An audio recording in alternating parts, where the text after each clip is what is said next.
I'm Dagan Keys, and I'm from Bloomfield, New York, which is just outside of Rochester. And I chose SUNY Oswego because originally I thought I was going to be a broadcasting major, so I entered into that program, and then I found that communication and social interaction was really more for me.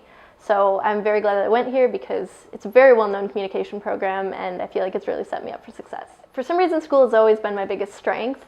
It's just, I guess I'm just more of a book smart person than a street smart person. It's just always been my talent. So I'm in a couple different honor societies. I have maintained, at this point I have a 3.7 GPA, so I've been able to maintain my grades even though I had some not so great stuff happen. From a very young age, I think I was 6 or 7 when I started having panic attacks. I had very severe OCD by the time I was 10 years old, and then throughout middle school and high school, the OCD was just terrible at times. And then when I was 15 years old, that's when I started restricting my food intake. And I wasn't diagnosed with any sort of eating disorder until 3 years later when I was 18. I was actually in essentially a psych ward partial hospitalization program, mostly because of my anxiety. I really struggled with self-injury. That was something that I did a lot. It was my coping mechanism. So I was in this program, and they talked to me about my mental health history, and they realized, oh, she's had an eating disorder for the past 3 years. Then I came to SUNY Oswego. And I was fine for a couple of years until last year, my junior year, when it started to get really bad. I was diagnosed with anorexia nervosa. That was back in December of 2014, I believe. And I kind of struggled with that throughout the year, and it got so bad that in late May of 2015, I had to go into an eating disorder rehabilitation program in Colorado.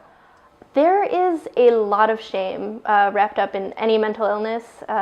Eating disorders, there's people who have eating disorders are also often looked at as being shallow or being insane or something like that. Either they think that we're too obsessed with our appearance and that's why we have an eating disorder, when really eating disorders are about trying to exercise control when your life feels out of control. On me, I could see that it was taking a toll on my loved ones, but realizing that my entire future was at stake and that was a problem is what it really took for me to actually put the effort into getting better. I decided that part of the problem with mental illness, especially eating disorders, is that people aren't willing to talk about their experiences because they're ashamed, because they're afraid people will judge them. And I decided to basically put it all out there on the internet. And I started a blog on Facebook. It's called Fight the Myth, Fight the Stigma. And I write about my experiences recovering from eating disorders, how it's been since I left treatment and what it's been like to adjust back to school and soon to adjust to the working world.